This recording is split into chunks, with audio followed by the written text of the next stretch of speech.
Hey viewers, welcome to this video on NS3. In previous video, we have discussed about the TCP protocol and its simulation in NS3 with the example of very basic point-to-point topology. So, if you are new to this video, then I might suggest you to watch our previous videos, and for your help, I may have pinned the link of the playlist and the last video in the description box, or you can click on the I button which will be popping right now on the top right side. And yeah, consider subscribing to my channel for more such videos. So without wasting much time, let's get started with our today's video. In today's video, we'll be looking at something called trace sources in NS3. So it will be very exciting. So let's get started.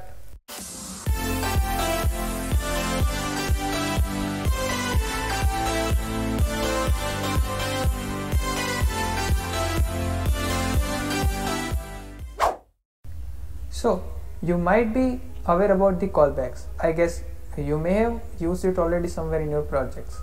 Basically, the callbacks are the events, or you can say the piece of code that should be executed after certain events has been emitted, or you can say the certain events has been occurred. Like you can consider it as a function call after a certain function call. So there is nothing much complicated over here. There is the same concept in NS3, and here they have named it with the trace sources because obviously it's more convenient naming. Generally, trace sources are used for monitoring and recording events or the data within the simulation runtime.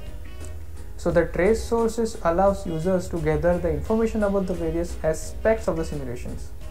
You can consider the various aspects such as packet transmission, routing decision, protocol interactions, etc.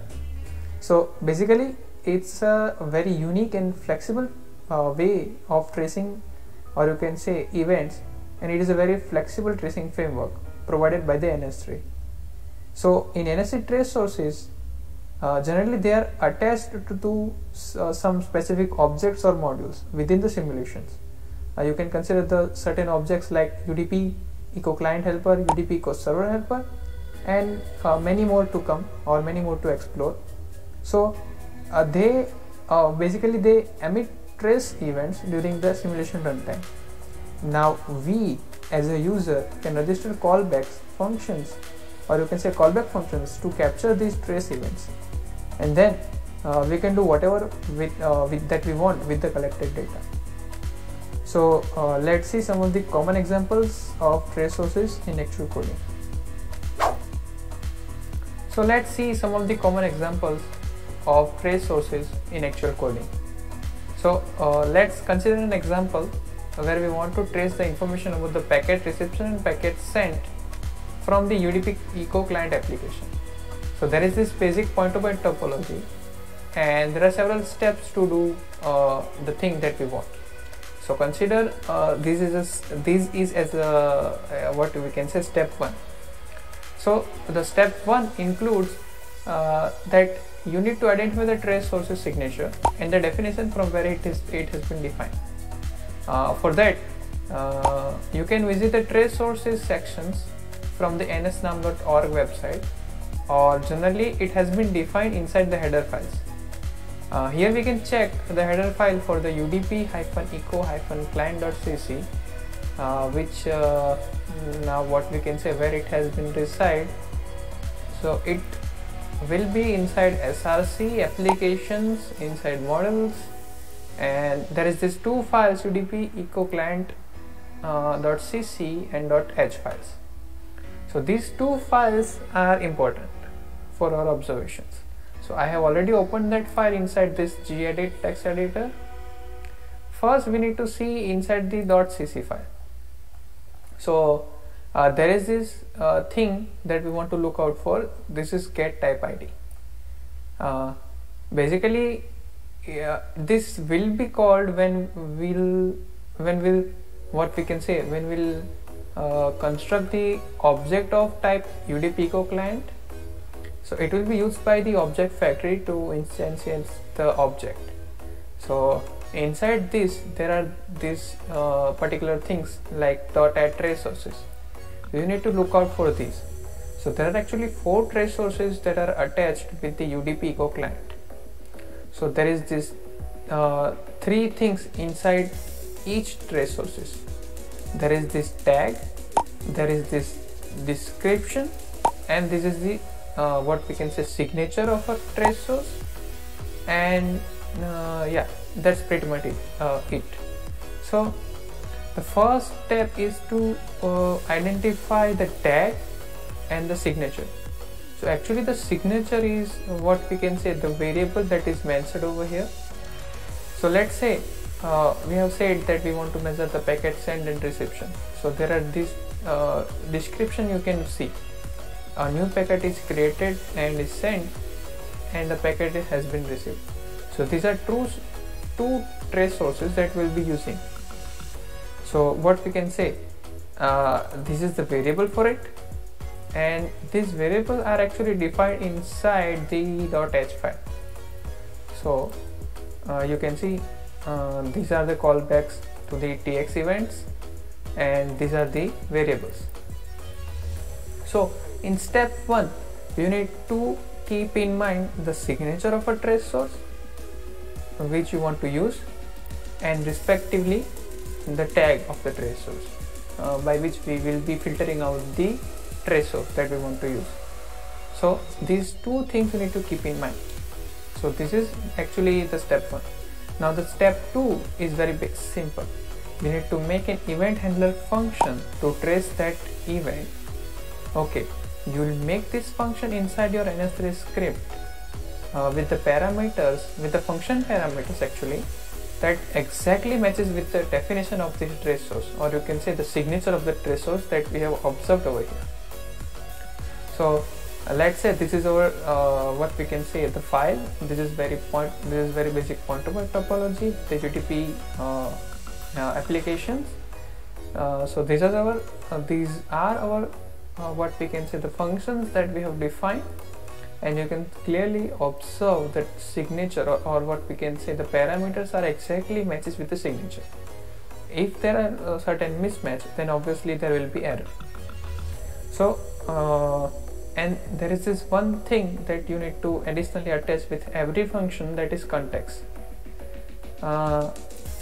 So this is just it that you need to do. First, let's ignore the context. I'll explain about the context a little bit later in this video already. But let's first of all explain or we can say understand about the function body. So this is the signature of a trace source, and basically there are 3 things: packet, constant address, and the address A and address B. So basically this is event when the packet is being received. So when the packet is being received, so there is a trace source, then and obviously when the packet is being received, the first address will be from address and the second address will be to address.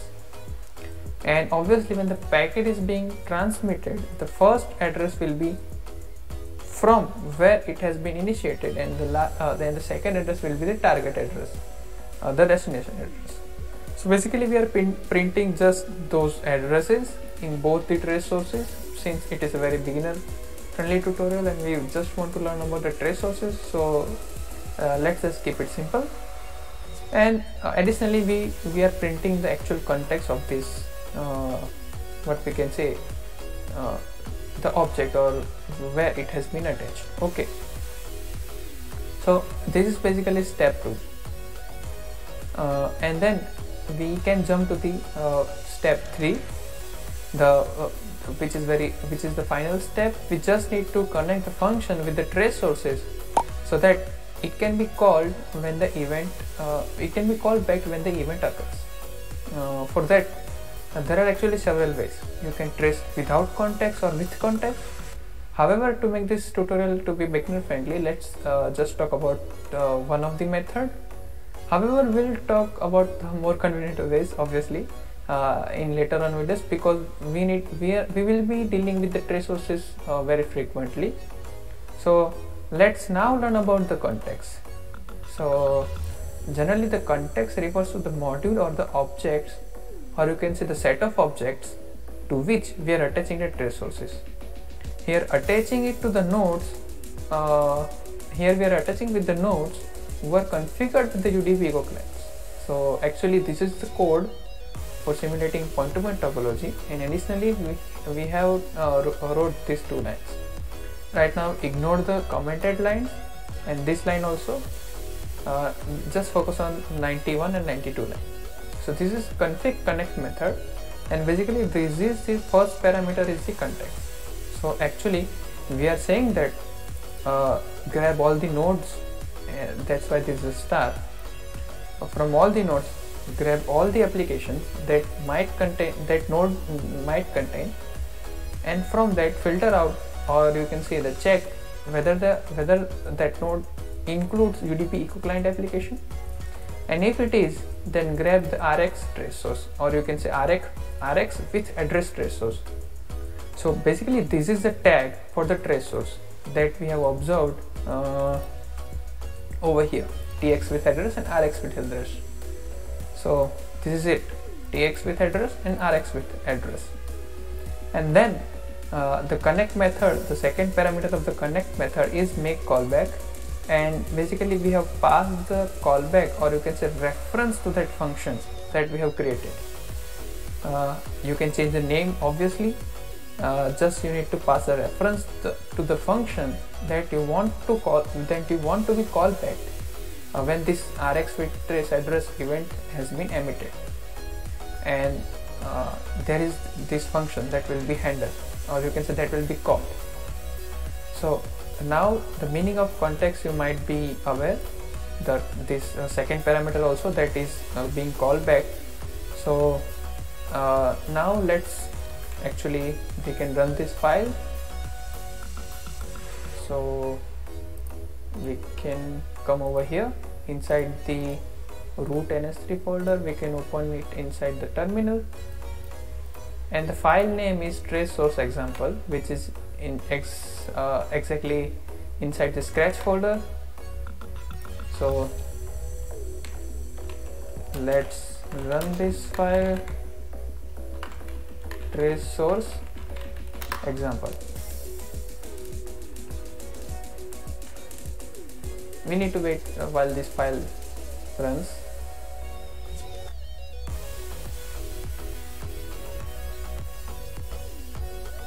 Okay, so as you can see, as you can see, we have printed the first line is the context. We have printed the context.